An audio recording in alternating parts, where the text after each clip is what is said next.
Hi, everyone, and welcome back to Spirit Rescue Talk. This is Amy Major, and I do have my wonderful co-hosts with me, Melinda Wolfram, Gigi Breakville, and Cynthia Maroon.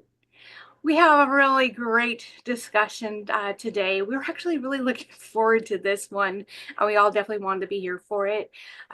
We definitely want to talk a little bit about necessarily the red flags out there in the metaphysical community, things to look out for as a client, but also as a metaphysical or spiritual student as well, because we do have a lot of people that come through to us and like, I've had this experience, I've had that experience, and it's enough sometimes to make your head roll and go, what? What are you experiencing? But a lot of people out there don't know that they may be scammed, or they may be going through an experience that may be a little unpleasant, and they're fighting their intuition going, but I think I'm doing the right thing. Why does this feel wrong to me? And, I always tell people, you're never wrong if it feels wrong. So always trust your gut. But we're going to give you a little bit of advice just from our personal experiences today. And again, remember, this is our advice. Don't use this as a replacement for any type of educational training or with your personal mentor. But if you are training, then listen to a couple of these red flags, just in case if anybody might be experiencing this, because the one thing we don't want you to do is feel bad. This should be a wonderful experience, and opening up and having the awareness of the spirit world and your psychic abilities and the metaphysical. It should all be a fun experience. It can't always be, because there's a lot of growth and healing and some, creepy crawlies out there, and we got to keep you safe. But the experience itself should be enlightening. It should be a wonderful, positive experience for you to have. And if you're not feeling that way, then maybe listen up, and we might actually have some advice for you today. So we are going to kind of just start our discussion with Melinda. I know she had a story that she kind of wanted to say about some experience she had. So Melinda, what do you have for us today? I know it's going to get juicy, so I'm ready. It is. So basically, when I've done this all my life, and when I first started out, I was looking for a mentor. And so I went online like all of us do, and I found several, and I thought, okay, I was pulled more toward one than the other. So I started taking classes with that teacher, and as the class went, I really looked up to this person, and it was just like I held on to everything that they said because I was just like, first starting out in it.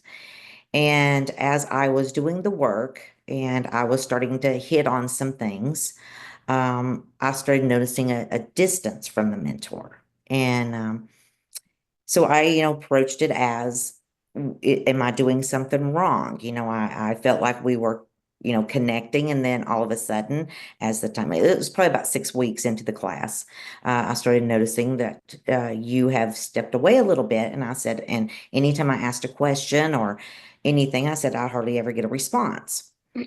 And her response to me was, you are better than I am, and I don't like it. What? And I Well, stepped first, that's a great compliment, but the way she said it was like, whoa, wow. right. And then I was like, well, I'm looking up to you. I'm looking up to you. I want to follow in your footsteps because to me, you've got this down, and I want to make sure that I've got it as great as you've got it down. And then she eventually told me that she didn't want me in the class anymore. And I had to be removed from the class. And Wow. well, I paid for the class. I'm supposed to have lifetime access to the class. And she goes, well, you can have lifetime access, but you're not going to come in on any of the live classes. If you work on something, I don't want you to bring it forth to us. And then I was so upset, and I tried to reach out to her and talk to her privately. I texted her on Facebook Messenger, just everything to try to speak to her on a private note. And she never would. She told me just to stay away, as she didn't want no part of me. And I mean, that really, really devastated me. I nearly stepped back from doing what I do. due to this. And I had made the decision, okay, I'm stopping. I'm not doing this no more. I can't believe someone that I felt was high in this spiritual world that would do that to me. And it goes a lot deeper because what I eventually found out was there was a case that we had been working on as a group, as a class, and I had hit on major points. And it was a class that I mean, it was a case that I felt was very connected to her, that she really wanted to, get this resolved. And when I started hitting on major things, and then I got down to the point that I nailed exactly where the remains was found. And she was just like, she just cut me off. But now on the flip of that, when I had decided I was going to stop, I wasn't doing this no more, I came across another mentor, and she was in the same line of work. And I had went into one of her classes, and she had invited me to come in and just take a look, listen, see what I thought. And, I had told her what had happened, and that I was stepping away. I wasn't going to do this anymore. And she goes, just come to one of my classes. She says, and just listen.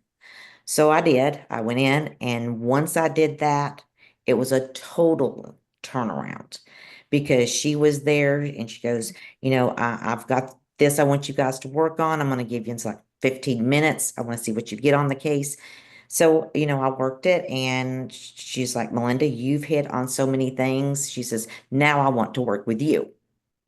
So that turned around. So, there are some good things that you can learn from bad experiences. But at the same time, when you're looking up to someone and you're wanting that guidance, and something like that happens, it really can shut you down and shut you off. And see, it still bothers me today. And this happened 5 years ago.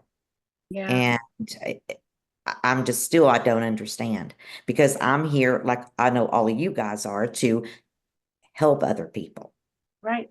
to bring them up, not to cut them down and make them where they don't want to do what they're supposed to be doing here. And so, I still look back on it at times, and I just tell myself, because it hurt me so bad, at certain points, I do want to step back again. But then Now, my if she was a regular teacher, just like say, high school, would have affected you as much, but did you put her on a pedestal so much and admire her so much that it really felt like you were losing a hero? Exactly. That's exactly what it was. Because I had watched her in action, and I was like, oh my gosh, I hope I'm as good as she is at this. You know how you want to really to look at your teacher and go, oh, I want to make them proud. I want them to, notice. And so yeah, I put her way up here, and I was just I just couldn't believe it. And the second mentor that I found, she knew this person too. And she's like, this was her words to me. I know her. Do you see me associating with her? And I'm like, well, I didn't even think of that. And then she's like, that should answer your question. So it's sad. Like I said, it still bothers me today because I still think the world of her, and I wished it would come back around full circle, and that we could be friends, and we could work together on things. That's what I want, because I don't understand all of this of feeling like someone's better than you. We all have our own aspects, and if we took everybody and we put us together and we work together, imagine what we could bring to the table. Right. When there's no egos involved and no one's saying, I'm better than you, you're better than me. It's Exactly. just Exactly. information. And the more we all know, the better we can all work together. Exactly. And see, that's what I'll try to strive to do, because, I teach classes too, and I'm like, I'm here to help. And if you get something that I don't, I said, oh my God, are you going to be, I'm going to be there, and I'm going to be happy. I'm going to be thrilled for you, and I'm going to give you that credit.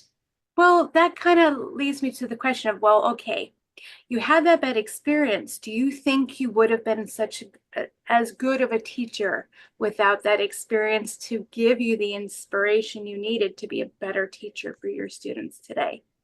Would Right. that Right. I mean, motivating you to do I, better? I think that is like a lesson that I had to learn Mhm. so I can do, I don't want to say better, but I don't bring the same thing to the table.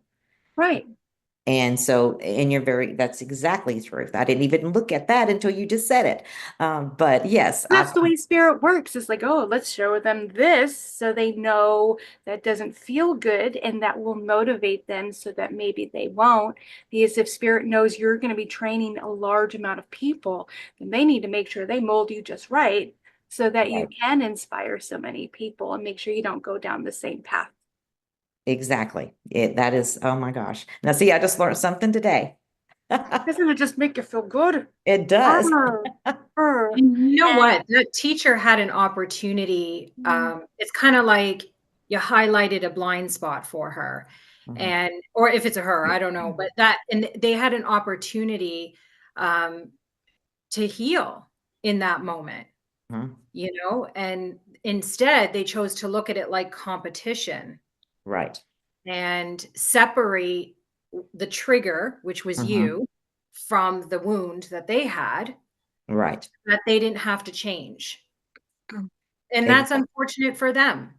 And I'm glad to hear that you were able to be funneled into a direction with somebody that didn't, look at your skills and abilities the same way, like as a threat.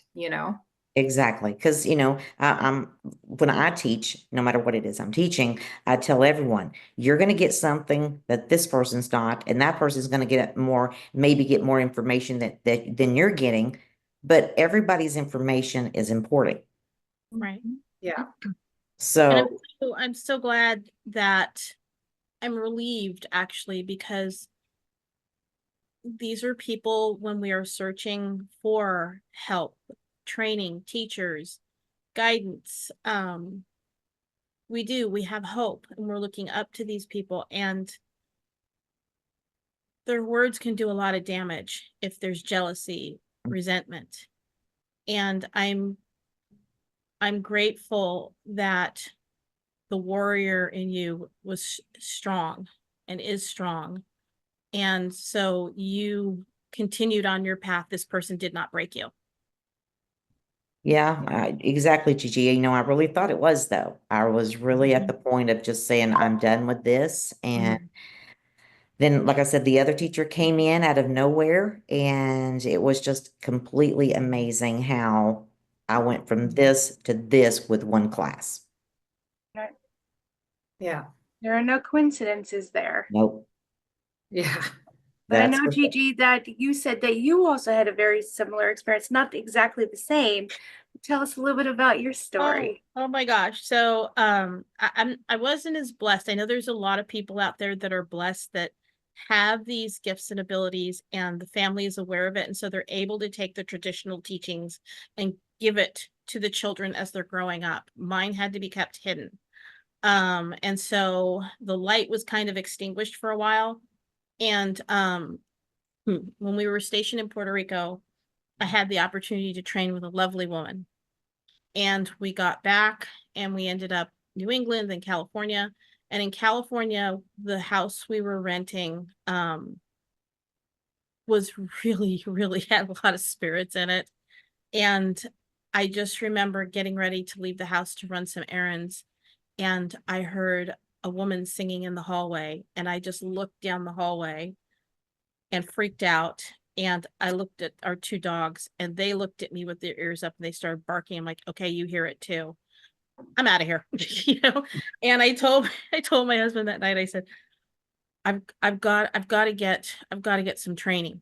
I've got to get more training because I'm going to go insane from this. And so I began my search um for, a teacher, somebody, a mentor, somebody to help me. And so we were going to a couple of different, metaphysical places. And there was a woman, we went to one class. I said, hey, I said to my husband, I said, let's, you want to do this with me? He goes like, yeah, like, I'll do a class with you. And I approached the woman and she said, and I was talking to her about trying to get a grip on all this so I could coexist with it. And she said, yeah, you have a bright light. And I said, I don't know if you do any mentoring to where you can help train me. And she says, oh yeah, I can help train you, and everybody loved this woman. She was great. Um, she had been on television, and so I signed up with her to do, once a week. I think it was once a week or twice a week lessons with her, and she started training me, but I didn't know what I was quite looking for in the training. I was just so grateful to have somebody help me through this journey because I was petrified. And she put me in some dangerous situations with unknown energies. She exposed me to people that were not of walking in light, so to speak. They're not, their intentions were of a lower vibration. And she would come to my house every week, and she would talk to me about things. She would train me on things. She would warn me about things. And I got to a point, actually my husband got to the point, he says, "Are you actually learning anything?" And I said, I feel like I'm not learning anything. I feel like I'm just her little sidekick here, that she takes out on different adventures. And he says, "You've got to get out of this." I'm like, "Oh my gosh, how do I get out? How do I break this, this deal we've made?" And I pondered it some more. And this is where your spirit guides step in. I had a dream that the phone was ringing, and I picked it up, and it was my fourth great grandfather. I knew who it was. And he goes muffled. He's, I'm like, "I can't understand you. I can't understand you." And all of a sudden, this chorus of voices said, "Stop seeing." And they gave the woman's name. And I said, "I got it. I got it." Wow. And so I knew I wasn't, I mean, I was anointing the house with holy water to keep us safe. I was just in a bad place with her. This didn't feel right. And she also resented me. I could feel the resentment. I don't know why she was resentful, because I'm like, "Well, you've been on TV.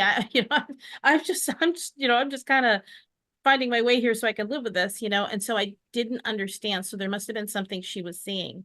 And finally, I said to her one day, I said, "Well, what do we do now? What do we discuss now?" And she looks at me and she says, "Well, we start all over again." And that's when I'm like, no, I'm not starting this whole year over again, because, and I knew right then and there, shyster. And so, I broke communication with her. Um, it was,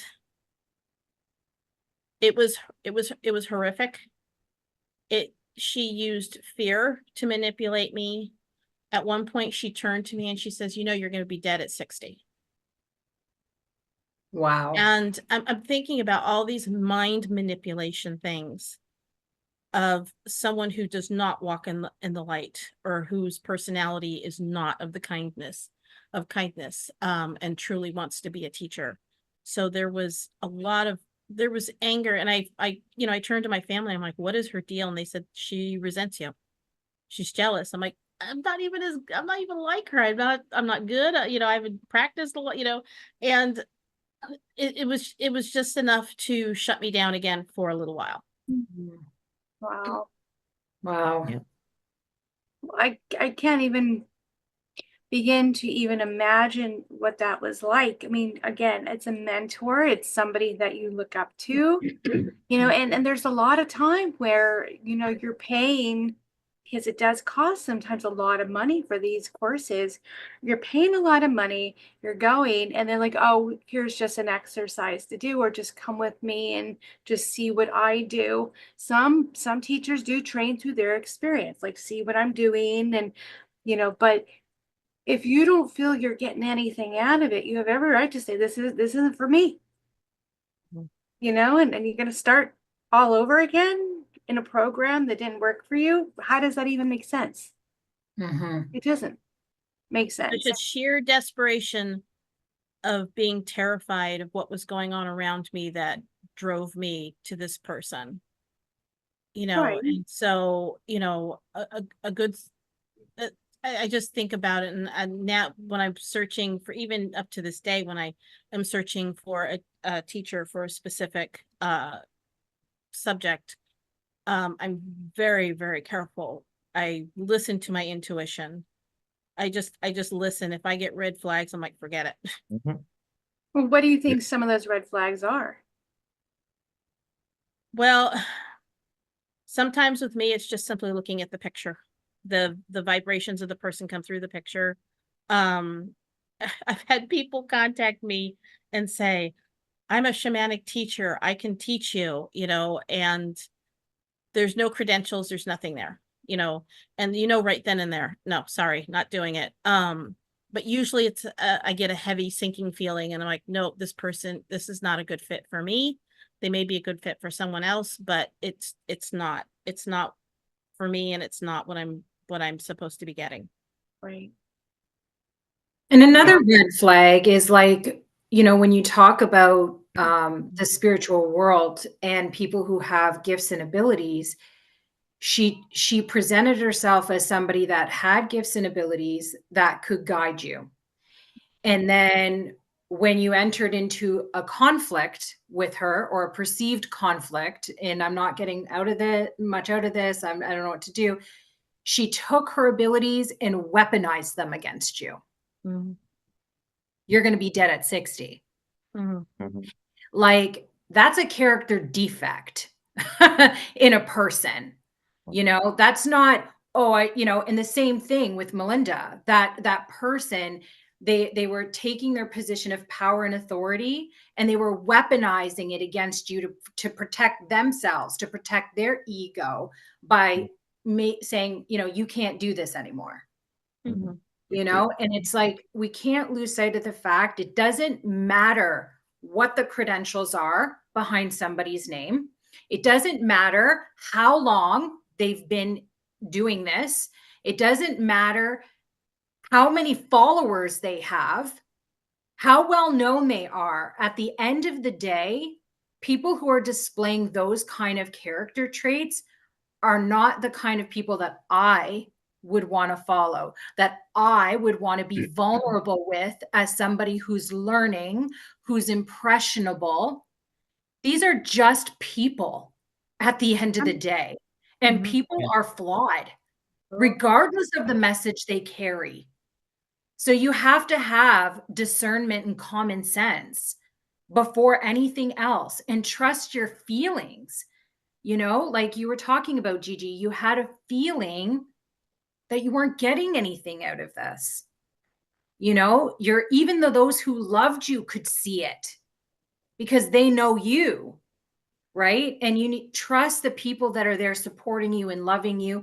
You get to make the decision at the end of the day. But, first and foremost, like we were talking about with Melinda, don't put these people on a pedestal no matter what.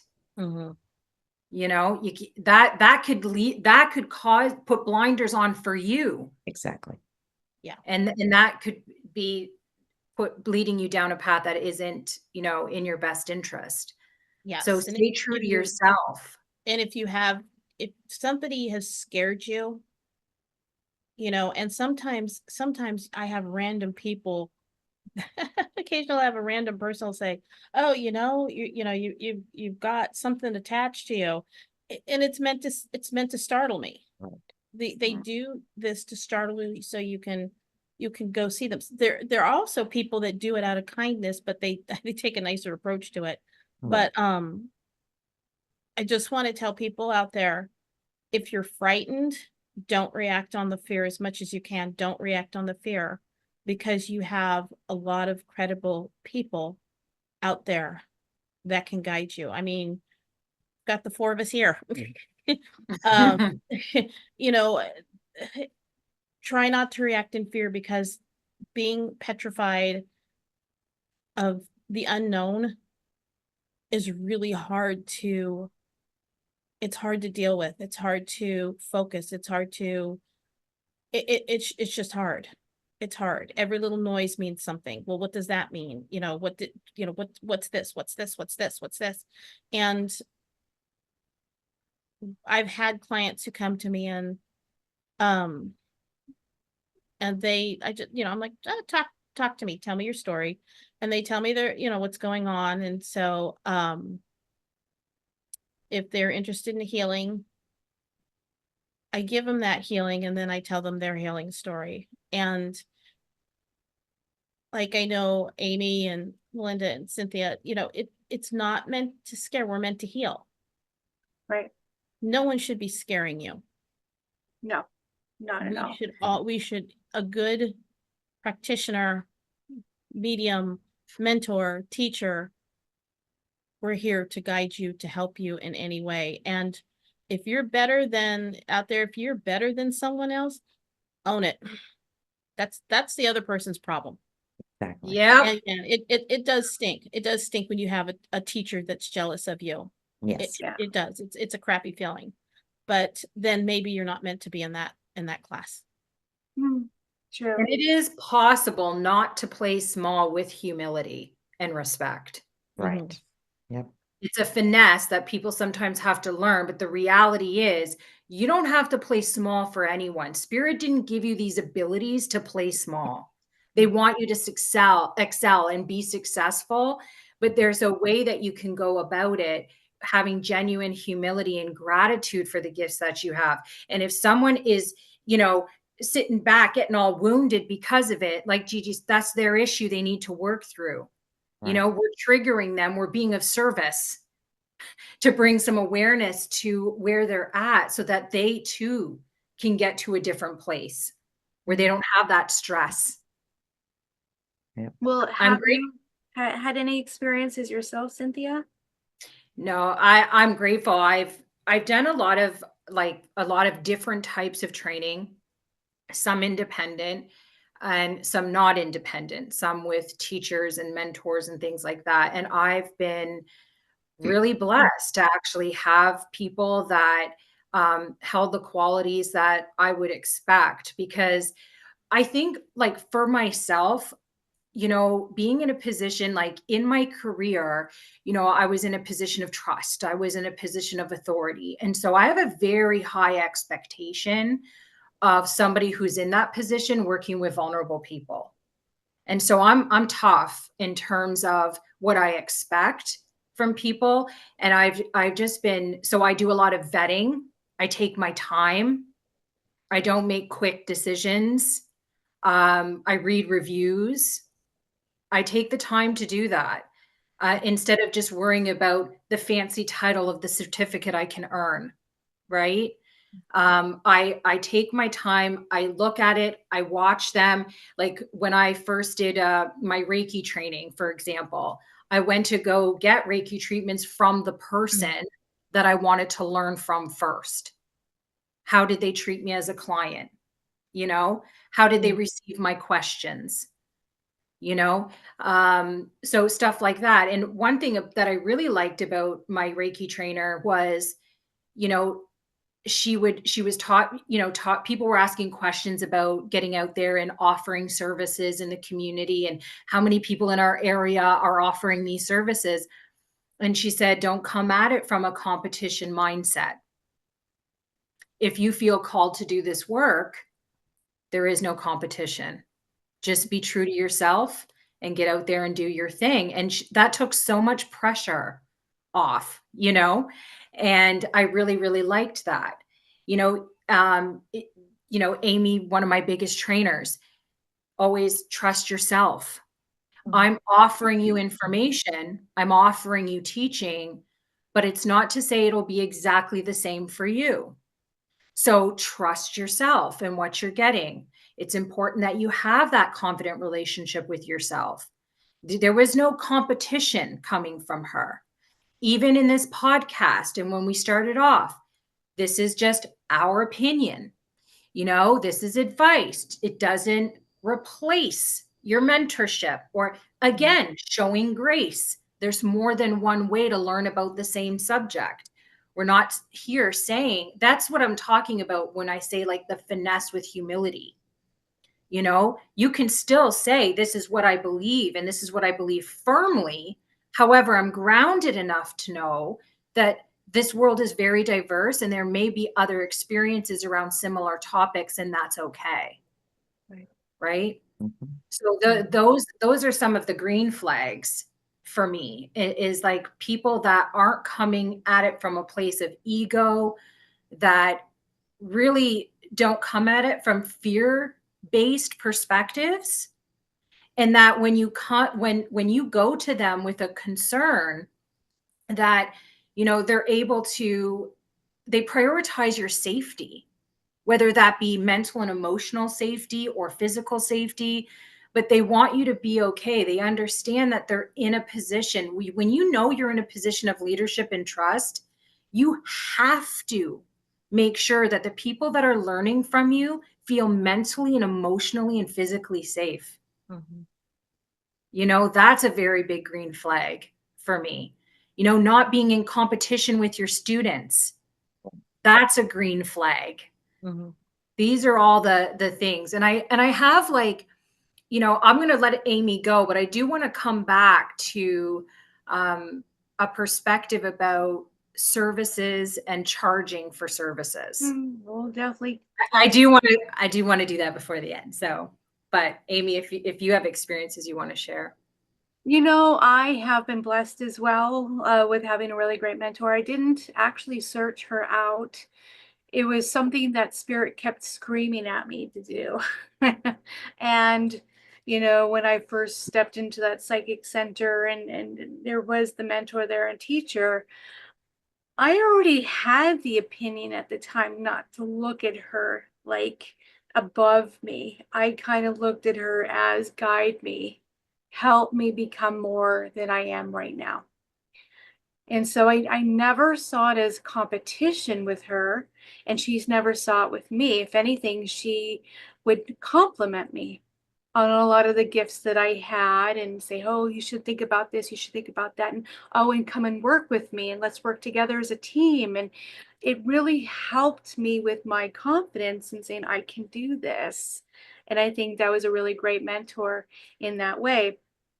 I have had a lot of my students come to me with horror stories of things that they've experienced, and some of the worst stories were like belittling in classes when students would go for mediumship and they had a few questions about some of the darker things that would happen, and the teacher would look at them, belittle them, and tell the student that they were either crazy or it's made up and not to follow it or not to listen and you have it all wrong. And a lot of these students would get very frustrated because they didn't feel like they were supported.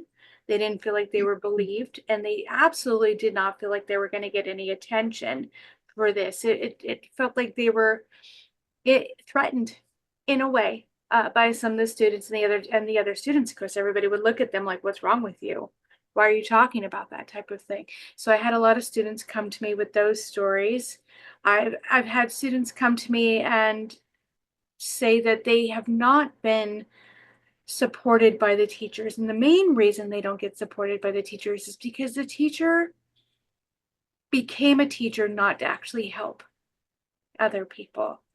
Many, and I say many, mentors become mentors to make themselves feel more superior to others, because there is a superiority complex that does come in with a lot of these mentors. Oh, I have all of these followers and all of these students, and it really does heighten their ego quite a bit, and they sometimes fall into the trap of saying, well, and they don't mean to all the time, but it does make them feel empowered and strong and wiser than everyone else. So it's now a case of, oh, everybody look at me as your guide and someone who's going to be your hero. Like I was saying, they're not actually coming to teach to actually help the students. They're coming to find followers. And so many people fall into that trap because a lot of the red flags that come with that are, how much of a status does this teacher already have? Like, how well known are they? And I'm not saying this to be mean, and I'm not, because I know there's so many great people that are well known out there, but the majority of people that are well known have an ego. They want to become more well known. They want more followers. They want to be adored. by the public for that, because if they get to that status, it brings more money. It brings more opportunity to them. And it kind of it makes them step out of being the healer or the medium or the guide into more of the entertainer. And I know there are some mediums that come into this world to do that, to create awareness. So don't get me wrong, they have purpose, but they never really should be teachers, because they're in it for the fame and fortune. Those particular type of people should not be mentors and coaches and healers for others to help people grow. They're there to create awareness. They're there for presentation. They're not there to coddle you and help you on your own independent journey. They just don't have the time for that. They don't. They want as many followers as they can get. And I'm talking, and I've heard of people going, oh, I went to go see this one person. There was a crowd of 10,000 people. And I said, wow, I bet that wasn't an individual experience for you. That was very generalized for 10,000 people. And I said, granted, if you wanted that awareness and that experience, go for it. But do not mistake that as training for yourself as you're in your individual journey. Now, things that I particularly feel that would make a great teacher are people that actually want to grow the spiritual community, grow in the metaphysical community, and help with the stimulation and acceptance of this work, which means they're coming in to help everyone wake up, understand their abilities, and being able to tap in and realize that everyone is powerful. Everyone has a gift, many gifts, actually. And I also believe these teachers should be coming in saying, you know what, I don't have everything. I'm not perfect myself, but I have enough that I know I can provide information to my students that can give them the foundation they need to take that and grow. So it's not about shining and saying, look what I can do. It's about saying, here's what I have. How can that help you? How can that give you information so that you can have a different awareness with your journey? And then also not to restrict the student from believing one thing or the other. There's so many teachers that come in and say, do it my way or only my way. You can't do it any other way. This is the only way it's done. This is how I learned it. This is how you're going to learn how to do it. And I think that goes against the whole idea and concept of being a mentor and teacher, because you're not trying to make somebody else fit into your mold of who you are. You're trying to give them what you have so they can use it and grow and become whoever it is they are in their own special uniqueness. That's going to be very different from you. So why were you trying to make somebody a mini-me? Why are you trying to make them into you? You're different than them. So I just feel like there's so many people that become teachers that really never should have become teachers. And unfortunately, it's about finding followers, because there's nothing better than having a group of 100 people looking at you, adoring you, and saying, oh, you're so powerful and strong. And students do that, and teachers fall into the trap of going, yes, I am. I am strong. I am powerful. I am wise. And you're like, get off your high horse. get away from the pedestal. You are of service. Nothing more. And I really believe that every person in the metaphysical and spiritual, we're all of service. We're not necessarily supposed to be celebrities. We're supposed to be workers. Service, humility, kindness, growth, change, adaptability, inspiration, all these wonderful things that come from being a light worker. It doesn't necessarily say, and the guides will say, go be on a stage, go shine. I talk a lot about false guides and guides coming in and saying, oh, you're going to be famous. Go train with that mentor and they'll get you where they are. Well, I wouldn't. That's a big red flag too. Yep. Why are you trying to be famous? What's the real reason? You know, is it to create awareness of your craft, or is it so you can be adored by many people so you feel better about yourself? So think about that. Those particular people, which do serve purpose in this world, don't get me wrong, because without them, there wouldn't be as much awareness about some of this work out there. But I do not feel they should be teachers or mentors. Look at their work, see what they do, see what's possible, and use that to inspire you to go find a mentor and grow and become the best that you can be. But I have to say, I didn't find any mentor that was better than my guides. Spirit was my best teacher. And when I say guides, these are my master teachers, my healers, my angels, and even my mentor here, April, that has worked with me. She's always said, whenever you're looking for truth, don't go to another person, go to source. Let source tell you truth that pertains to you, your awareness, and what your receptibility and what you're ready to receive and hear. Because what somebody else tells you may not fall in line with your truth. But if you go to source, which are your guides, your mentors, your teachers, they know exactly what you need to hear, when you need to hear it, and how it's going to help you grow. And so I used to go to source all the time, and I used to ask questions. That's how I know as much as I know, because I had so many questions as a student. And any question that anybody else has, I've had the same question, and I asked, and I would always go to source, and they would teach me. But I also understood throughout my development, the answers would sometimes change. They wouldn't necessarily be different, but they would be enhanced. They would have more information. They would feed me and breadcrumb me into more information as I was developing and growing and had a different awareness. And that's what teachers should do as well. Not throw everything at you all at once, but to help you grow by giving you piece by piece by piece so you don't become overwhelmed. So again, if you can't find the mentor teacher out there, go to your guides, go to source, go wherever you feel that you'll be able to receive information that is special and unique to you. Because we're all different and we're all going to have a different way of doing things.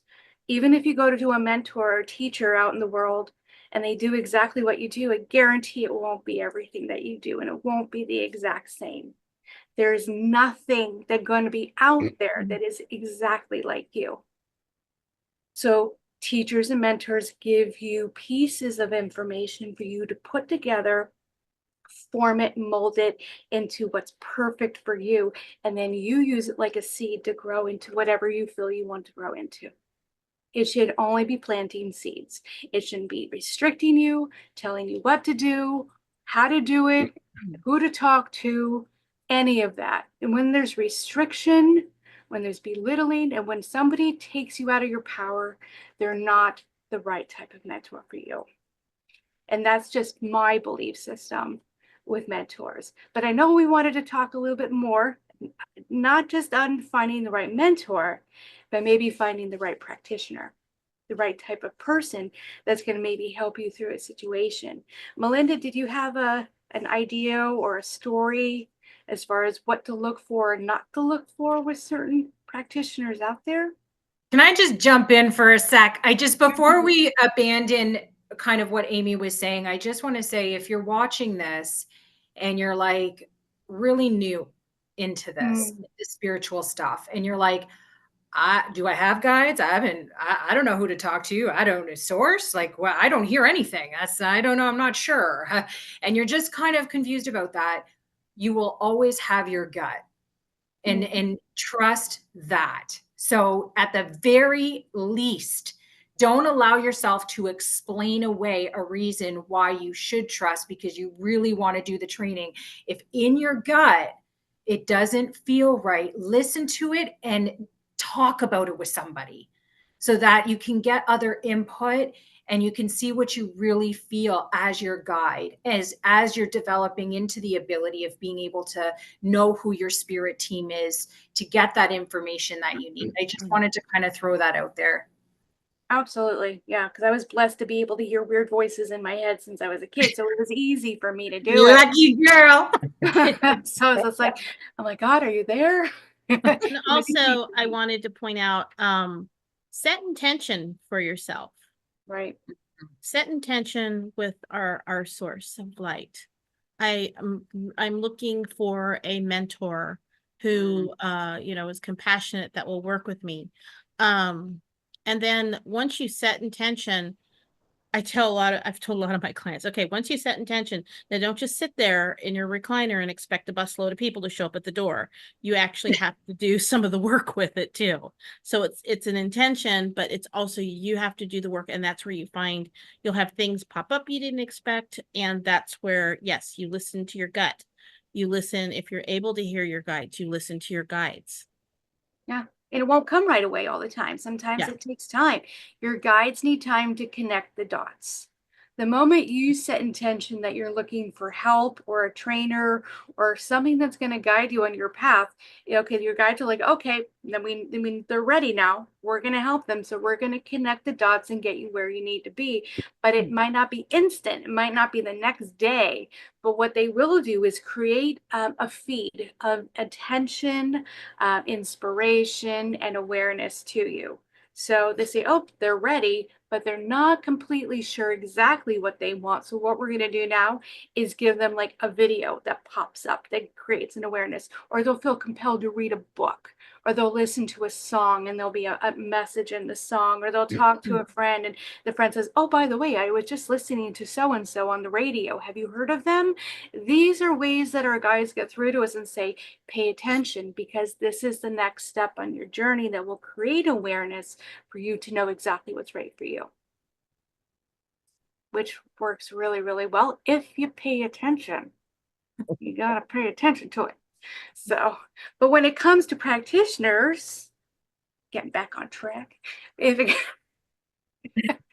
it comes to practitioners, I mean, I have a story. I just got to say it just because I know one of the things that kind of popped up with me, and everybody knows that I do attachment removal. At least you don't, you do now. I do attachment removal because it's, my guides pushed me into that work. Yes, all of you did it. They pushed me into that work like 20 years ago. And it was just part of the evolution of the work I was doing.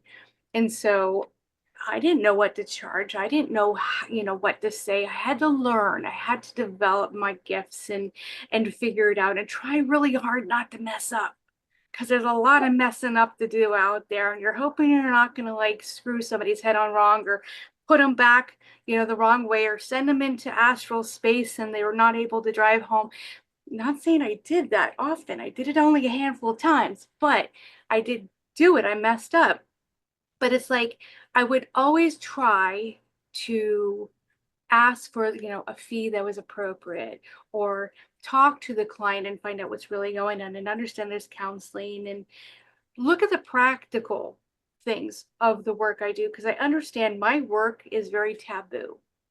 There's so many people out there like, oh, you talk to demons and you actually believe that stuff to be true. So it's a really, really, really hard type of work to get into and not feel like you're already a fraud, feel like you're scamming people or people think that you're nuts. So it's really is very difficult to do this type of work and to be taken seriously.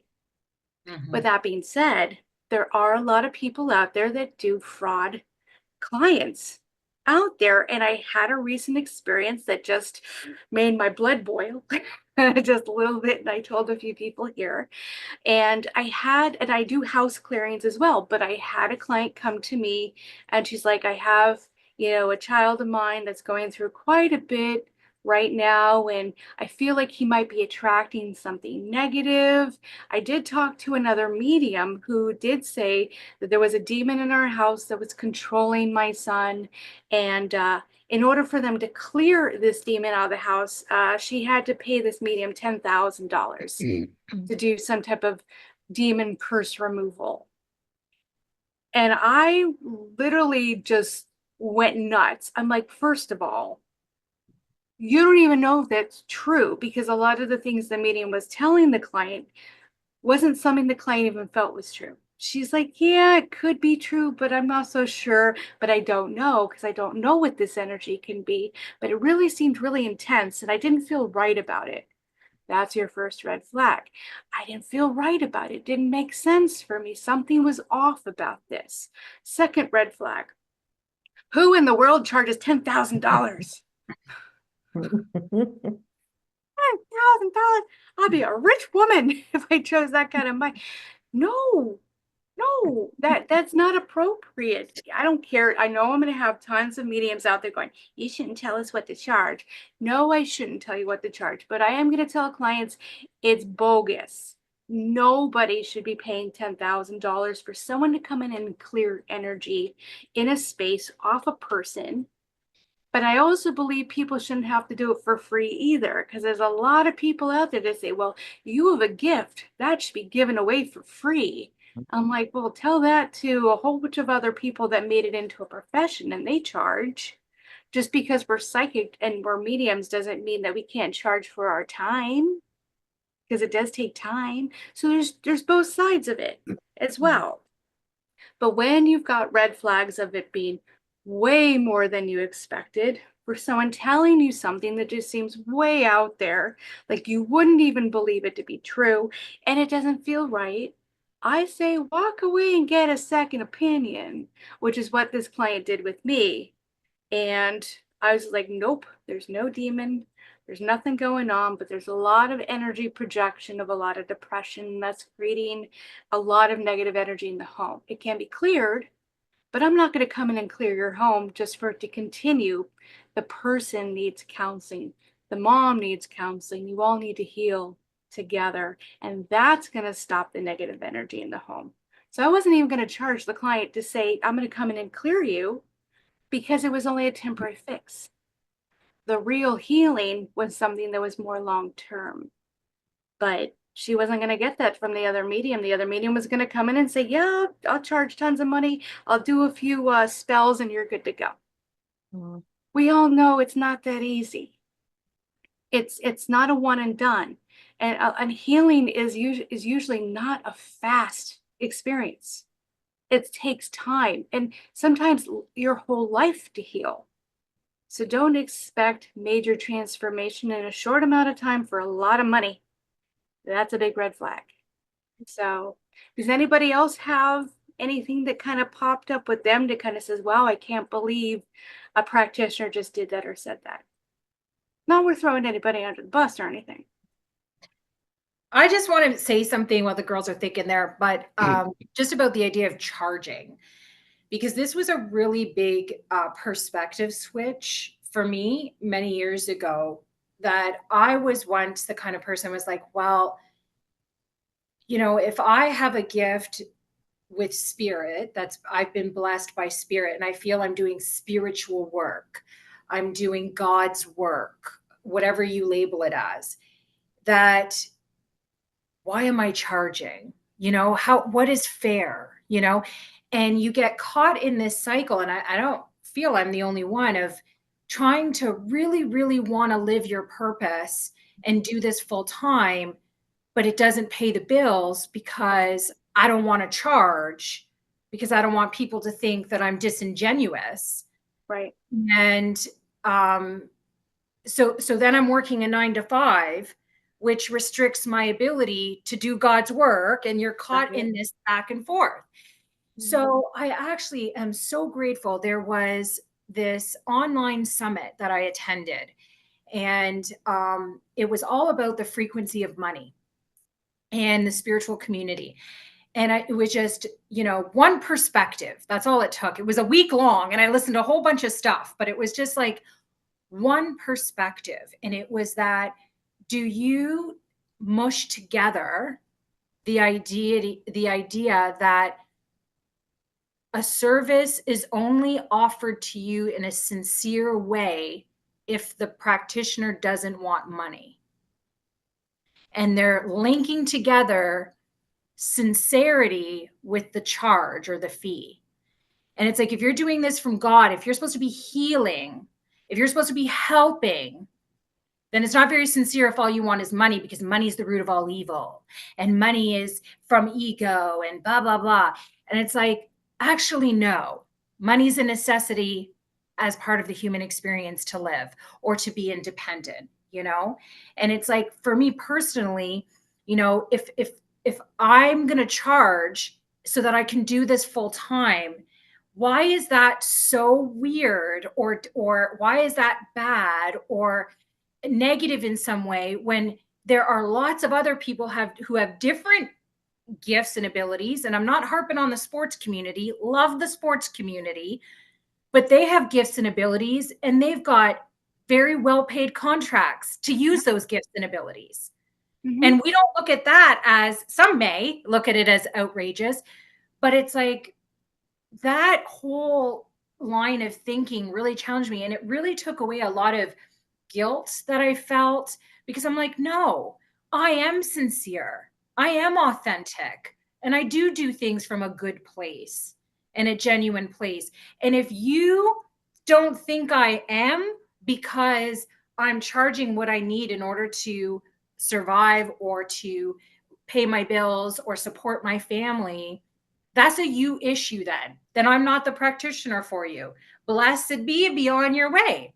Right. But I don't have to conform in order to make sure that this person believes that I'm sincere. That's a trap that you will never get out of, because there's millions and billions of people. You're going to make sure in the diversity of the world that everybody you interact with forever, your entire life, believes you're sincere. And you got to keep shifting and make sure that you're people pleasing everybody in the world. No, not going to do that. I don't need to be in conflict with you around that. And it doesn't mean I'm a bad or insincere person. Right. For those of us, there are times where I have been called to be of service and not charge for my skill and ability. I have 100% peace with that. But I am the leader of my life. I will make those decisions based on my relationship with spirit, not another person's judgment. So if you have been sitting out there and you've been thinking like, oh yeah, I can't do that, whatever, I just challenge you to sit with it a little bit and think about it. It maybe some people, their destiny is to do the 9 to 5 and only this on the side. Who am I to say that's not the way it's supposed to go for that person? But if you feel called and you know inside you're meant to do this in a bigger way, but that thinking is holding you back, set yourself free from it. And Cindy, now that you said that, I'm going to tell you what incident that happened with me. I had a lady to reach out to me, wanted me to connect to spirit for her. And she goes, I seen on your website, you charge this amount. Well, I just went to a big medium that has their own TV show, and I've already spent thousands and thousands of dollars, and I still did not get what I'm looking for. So could you do this for me for this amount? Didn't want to pay. And I mean, I don't charge that much to begin with. And so I know exactly what you're talking about. It's about, oh boy, they think if they go to someone bigger or on TV, that's, they think they're going to get a better connection, I guess. But as you were sitting there saying, that's the first thing I thought of, because I said to her, I said, you just sat here and told me that you went and spent, I mean, she told me she spent $3,500 for a 15-minute session. And I'm just like, but you're wanting to tell me I said, no, I'm sorry. I'm sorry. I said, and you may take that as me being a bad person. I said, but I'm not. I said, you need to look at what you're asking me to do after what you just told me. I need to cool down after that one. Yes, it was just like, I was floored. And so going back to the signs of, when you're looking for someone, first thing that I have been noticing on my side is people say, well, I went to someone and they tell me I have demonics all in my house. To me, that is a red flag. Or if they come to you and say, well, I cleared and I did this, but, there's still more work to be done. I need an additional amount of money. That to me is a red flag. But that's just the things that I have dealt with. But yeah, I was just like floored whenever they said $3,500 for 15 minutes. Well, I understand. There's some point of it. I have to keep telling myself, don't go off the deep end, Amy. Keep it real. And when you have demand, the price goes up. Yeah. And when a medium has demand, it's because they're either well known, they're on TV, people have a form of trust with them. So the demand for their services goes up. When demand goes up, we all know economics here, the price will go up. When demand goes down, the price will go down. That does not mean they will be the right medium for you or that they'll even be accurate, because all mediums have a bad day. Exactly. But you're not going to get out of that price because you got their time. It isn't necessarily the service, it's the time that you're paying for, just so you know. Right. With that, when somebody's charging that amount of money, they better have a lot of demand for their services, which means there should be at least a 3-year waiting list for that person. And that is even crazy because, and I know it all comes down to who you trust. And when they're on TV, there is an illusion of trust there because you see them, you feel them out, you see how they're working, and they're like, okay, there's now proof because the editing was just so great on that TV show that made it look like they got everything perfect. And so you're going to have trust with that medium, and you're going to go and you're going to spend all that money because it's so important for you to get the right type of information with a strong accuracy. I completely get that because you are paying a lot of money. You don't want to just not have somebody that's just going to tell you a bunch of stuff that isn't true. I understand. But I also want people to know there's a lot of great psychics and mediums out there, fantastic psychic and mediums out there that will never be on TV, that charge not even a third of that type of that price. And you might get an even better reading with them. So it's like, let spirit guide you, let your guides guide you, let your family in the spirit world guide you to where you need to be. Don't always trust what you see on TV. We all know the sensationalism is out there. Granted, most of the mediums that get on TV, they earn that spot. Right. They are really good at what they do. Yeah. But they may not be the medium for you. There's a lot of great mediums out there that will never get there. It does not mean they're good enough. And it is hard. It's really hard for clients to be able to know who they can trust. When you get a reference, or a friend says, I just had a reading with them, they're really great. That should be a green flag to say, okay, I think I'm going to go and get a reading with that person. And so I have most of the clients that come to me are based on referral. I don't do a lot of soliciting. I don't go advertise my services. I trust that their guides will bring them to me. But there's a lot of mediums out there that just like, they will create the fanfare, the pizzazz of everyone look at me, that will give me the right to charge this type of money. Everybody's different. Everybody's different. I don't think $3,500 is something that's fair. But again, the demand increases the price. So buyer beware, but I'm hoping, and she didn't even get what she was looking for. No refund? No, Oh, nothing. well. It was really, really sad. It was really sad. I felt so sorry for her. And now I've got one question I want you ladies to see if you can answer this for me. In the situation of, say, you went to a medium, they done a connection, and then they come back to you 3-4 days later and say, well, I went to this medium that's on TV to see if you were really connecting to my loved one. They told me you wasn't. You're lying. I had a client to do this, come to me and ask me, what do I do with this situation? How would you answer that? Because I'm going to be honest, I didn't know how to answer it. Well, the way I would answer it is, wow, that's really sad that another medium would stoop that low to belittle another medium that is doing what they can to be of service. That's the first thing. Second thing I would ask the client is, did the reading make sense for you? Did it feel right for you? Did it give you everything that you needed? And if the client said yes, then I said, well, why did you ask for a second opinion? What happened in the reading that let you have doubt Yeah. for what you experienced that made you go ask this other medium this question? Because if it felt right for you and you're going to ask that, then what is it that didn't make sense for you? What is it that you didn't get out of the reading that would lead you to asking that question? I would put it back on the client. And Yeah. I did do that. And she said that she was talking to a family member about the reading. And then Mhm. the family member said, well, that doesn't make sense to them. So it made her start questioning. Right. And when it all was said and done, she said that the medium that she was in question of, it made sense several weeks later after she stopped and thought about it. Mhm. Yep. That happens a lot. Right, Yeah. right. Yeah, people don't always understand. You know what? Okay.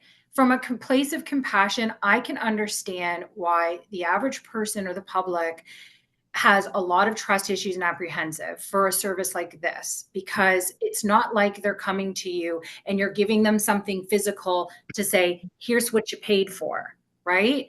And so you're accessing something they don't feel they can validate other than with information. But sometimes spirit brings in information that you realize later, because there's a lot of emotions you're going through during a reading sometimes, and you're anxious to hear about something. Maybe you're feeling nervous. You could just, maybe if it has to do with grief, like somebody that you lost, there could be a lot going on. And you're getting all this information. And sometimes it takes some time to be able to go through your life and go, oh my gosh, I totally didn't understand what they meant at that moment. I've had that happen where they mentioned somebody was coming through and I was like, I don't even know who that person is. And in that moment, you get like a pang of doubt, like, is this real? Is this, because I don't really understand this person, because we're expecting 100% accuracy all the time. Right. And then you leave. Well, it was months later when I went, oh my gosh, I know exactly who that is now. And it came through a conversation I was having with somebody. So I really like what Amy's saying. I would want to understand what happened in the session that led you to feel like you needed validation.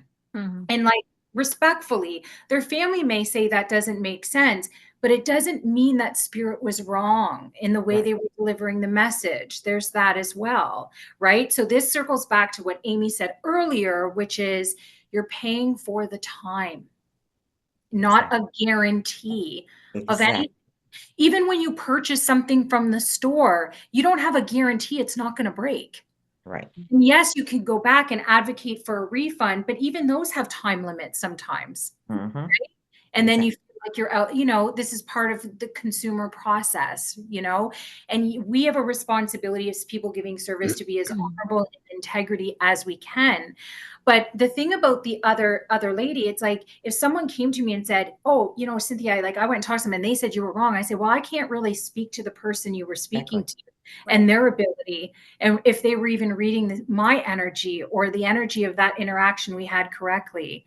So I'm sorry that you feel that way. Let's talk about, and then kind of what Amy was saying, because it would matter to me. Every experience I would have with a client, their perception only helps me anticipate and problem solve and maybe make services enhanced in a way for the diverse community that I'm serving, So I don't really think it's bad to be challenged as long as respect is maintained, And I just, I don't know, Gigi, I know you've been kind of just listening. I wanted to offer you an opportunity. Is there anything that comes to mind for you that you wanted to say? Yeah, because thank you. The reading was for that client. It wasn't for the family member. Exactly.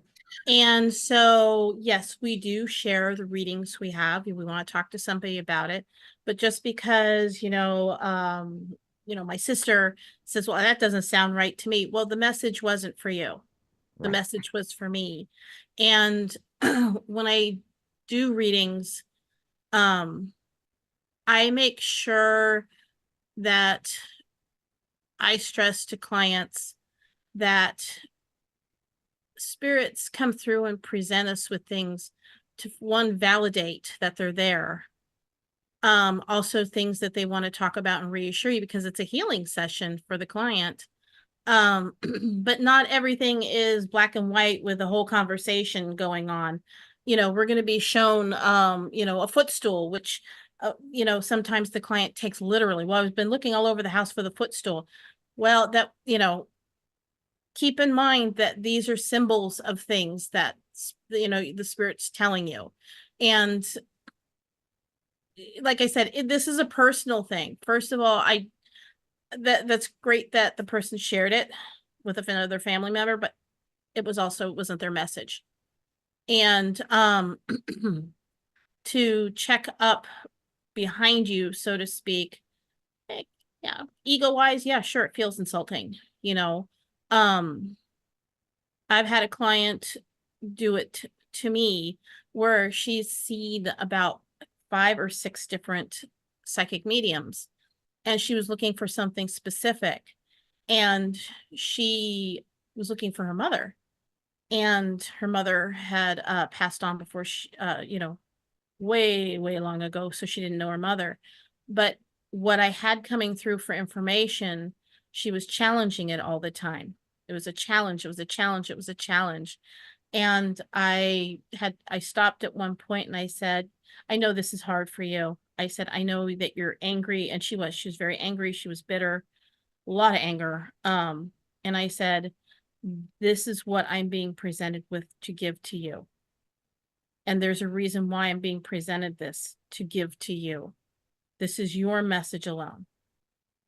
So just, like I said, that message was for your client, wasn't for anybody else. Yeah, I'm sorry you had to go through something like that. You kind of hope that well-known mediums have a little bit more morality. Right. And it's all about being able to be respectful too, to other mediums, and every medium is going to get a different message as well. I've gone through the same situation. Another medium told a client that I was a fraud and everything, and it really hurt me, because like, why would another medium say that about me? Yeah. And then my guides would let me know that there's a lot of competition out there. If mediums can talk another medium down, that brings more clients to them, and they see it as competition. And Spirit World has always told us there's no competition out there. There's so many people that need to connect to spirit that there wouldn't be enough mediums in the world to get to everybody. And that you need to just trust that who comes to you is those that are meant to come to you, because you'll be the right medium for them. So, and just trust in that. Spirit's got your back.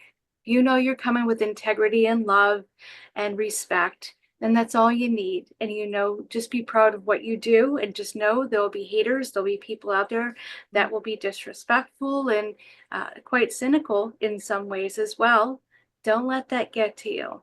Don't expect it, but don't take it personally, because we live in a world of competition, and it's going to happen sometimes. And just know you're pretty awesome. I mean, I was just recently attacked for being a shamanic healer. But the person said, how can you call yourself a shaman? And I started smiling, because I thought, I've never addressed myself as a shaman. That's an egoic thing. Right. Anyone who addresses themselves as a shaman, that's your ego. Community gives you that title. Right. And I ignored the message the first time, and then the second time it was a little more intense, and finally I just said, are you enrolled in a tribe? No, but my ancestors were blah blah blah blah blah, and it was part of the same tribal people, and the person just went off on me. I was a fraud. I was this, and so I gave an explanation. I didn't have to, but I gave an explanation of how I earned my title in the tribe as a shamanic healing practitioner. This was given by the elders. So this was all legit things. And I finally had to tell the person that I couldn't, unfortunately, I can't continue with this hateful conversation of you attacking me. And so there's a lot of anger, there's a lot of resentment, there's a lot that goes on. And I think sometimes it goes two ways, like we were talking about teachers, belittling the student. It just, we have to be mindful, we have to be careful, it's almost like we have to not only protect ourselves, but also those out there searching need to also be protective of themselves. Yep. Yep. 100% agree. I asked Spirit a long time ago, what is one thing they hope that we will be more than anything else? And they said, we wish for all of you to be kind. Mm-hmm. If we can all just be kinder to each other, I think things would be so much easier. You don't have to approve. You don't have to accept. You don't even have to understand. But you do have to be kind. So, Agree. So, Yes. did we have any wonderful emails that came in? We do have a question. I want to say something in closing of the topic. We talked about a lot of things today, and I'm sitting here listening. Like, we talked a lot about people in different roles, like people who are famous, people who are teacher, people who are student. And even though we had a lot of discussion around those things, the roles aren't really the problem as much as it is the integrity and the character of the person within that role. Mm-hmm. So in no way are we saying fame is bad. right. In no way are we saying, like Amy was saying, $3,500, 15 minutes. If you can afford it and that's who you feel drawn to go to, by all means, go ahead, because that person, they have limited time. The charge goes up because they can't service everybody. They'd have wait lists for 10 years if they charge something less, So I understand. And, fame gives a platform to these topics and it's needed out there, right? But that's not the only person that has those skills and abilities is the point. And at the end of the day, it comes down to being kind, being honest, having integrity, and staying in your power and just being truthful. In terms of questions, we do have a question, but it's kind of a scenario. So the heart of the question is, and this is unrelated to today's topic.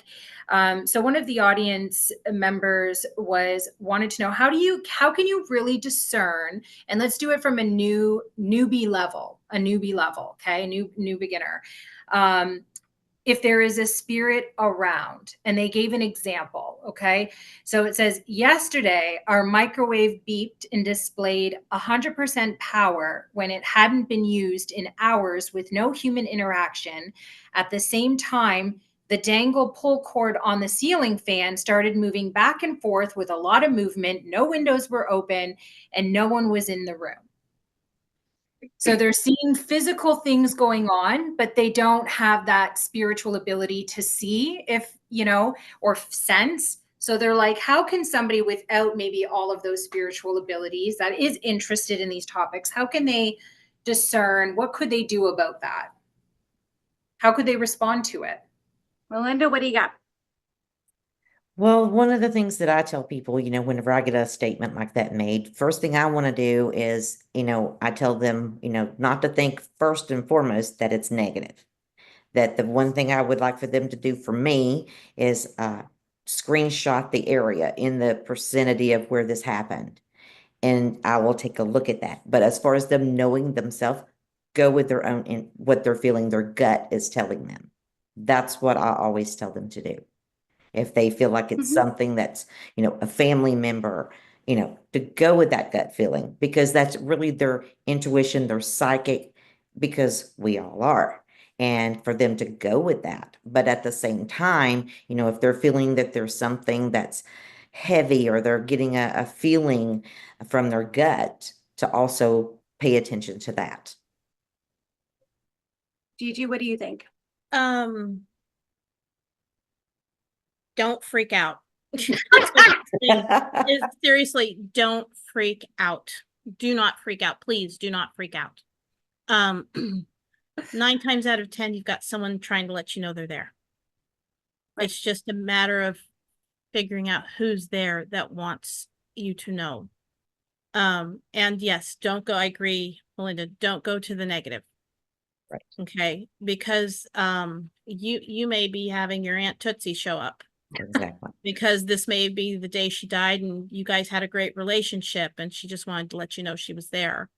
If I have someone who contacts me about it, um, I I I talk to them about it. A lot of times I know right then and there who's there. Um, or I will go into the spirit realms and get more information, more detailed information about it. If it's someone who needs help moving on, I will move them on. But don't freak out. Please do not freak out. It's very easy to freak out too. We just had a situation here at home while I was at one of my doctor's appointments, and my husband and kiddo were sitting at the kitchen table, and the radio turned on and off at the same time the CD player did. The microwave did something, and there was a sound of running water in the house, and no one else was home. And I commend them because nobody freaked out. And when they told me about it, I said, okay, well, let me get to it. Just give me some time. And then I realized, yeah, there was a spirit in the house. They had turned off the bathroom light that I had left on. And I realized it was someone who had come to me because I could help them move on. So sometimes it's something very simple. Sometimes it could even be a pet. You know, if you find the cabinet door keeps opening or something, it's a pet trying to get into their treats or something that was alive at one time, you know. So, but please don't freak out. Don't freak out. But I agree, if you feel heavy, it feels you're uncomfortable, you can also speak intention. I'm not sure what you need. I'm not comfortable with this, because these are your boundaries too. If something's making you feel uncomfortable, you have a right to set your boundaries. Yep. Well, I think it comes to the question. And I think they'd asked, how do you know? Mm-hmm. You know, because when you do know, then you're setting up your boundaries, and then you're going, okay, what is this? But what do you do if you don't know? It's like, yeah, there's some noises going around. There's some electronic disturbances happening. Should I believe this is paranormal, or should I just, say, nope, this is just coincidence? And a lot of people have that question of, when is it blatantly obvious that a spirit is there? And the answer is, most of the time it won't be obvious. Most of the time it'll be very simple. It will be subtle. It will be just something that happens, because what happens is, when spirit tries to come through first, they try to come through our emotions or our thoughts and our experiences, and we're not always paying attention. We're just like, our minds are constantly processing and thinking about things, and it's not always easy to tap in from the spirit world to get our attention. So what's the best way to get our attention? It's through our physical experiences and our surrounding environment. So they'll use that as a last resort to say, well, I hope this doesn't freak them out, but I'm going to do a few things just to get their attention, so they can then be aware that I'm around, and then tap into their senses, their thoughts and their emotions, and pay more attention to what might be going on. But things like the microwave or the fan thing moving or anything else happening in the home, the best way to gauge whether it's spirit or not is, if you even ask the question, could this be spirit, then it usually is. Because if you're asking yourself, could this be spirit, then spirit's already tried getting through to you. It's already somewhere in your awareness. Maybe it's not mentally, but energetically it's already in your awareness. And then they do something in your environment that sparks the idea and the thought of, this could be a spirit in my home. Then you've already been touched by spirit one way or another, that it already created that awareness for you. And that's just the last resort that they're doing, just to shake you up and get your attention.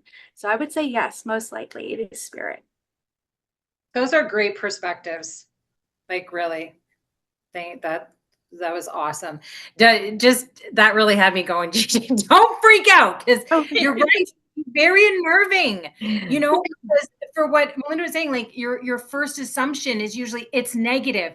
And we're programmed to want to survive, right? As people. So to go right to fear, it's normal, especially if you can't see who it is, right? And you don't feel you can control it, or if you feel touched by something. So it's understandable to have that. But you're in your space, you have to be in your power. And, something that I will often tell people that maybe don't exercise their own spiritual abilities, or they feel like, I'm just average. I don't do all this stuff, but I'm interested in it. Like I like listening about it or listening to the podcast or watching certain shows. Is at the end of the day, you have a team of spiritual beings that are looking out for you. And if you feel afraid in your own home, you can do a shout out to your team and say, can the most appropriate person clear this space, because I don't want it here and it's really bothering me. And just affirm your own power, right? Yeah. Perfect. Good job. So next week, I think we're going to talk a little bit about manifestation, but it's layered. It's layered. It's layered. There's all sorts of perspectives on that, but we're going to shine a light on some of our favorites that we feel passionate about, that we want to share with you and explore. So looking forward to that. The wonderful world of manifestation. There's a lot to talk about there. And again, that episode is just going to tap into it. It's not going to have all the information. If you guys have any questions about anything we're saying, even if it's about manifestation, say, I have a question about that, we'll discuss it in our next segment. So throw us your questions now, because we love that. Because if we already know in advance, we're happy to answer them in our discussion group. So, but if you have any questions about this show or even past shows, just send them to us and we'll definitely take a look at them and be happy to answer them for us. But I think we did a great discussion today. I know it kind of went all over the place, and that sometimes happens when we're very passionate about certain subjects that we talk about, but it ultimately comes down to what feels right for you. Right. And that's all we're saying is does it feel right or does it feel wrong? And pay attention to that. And if you don't know, ask Spirit to guide you and show you in the best way possible that they can get through to say whether it's something you should trust or not. And we're not saying don't trust. We're just saying it might not be right for you. Let Spirit guide you. So we had a great discussion today. At spiritrescuetalk@gmail.com. They're supposed to contact us? Yes. Feel free to send your comments, your questions on YouTube, on Facebook, on my website, or at our email. There's so many different ways to contact us. It was really great seeing all of you guys again. See you next time.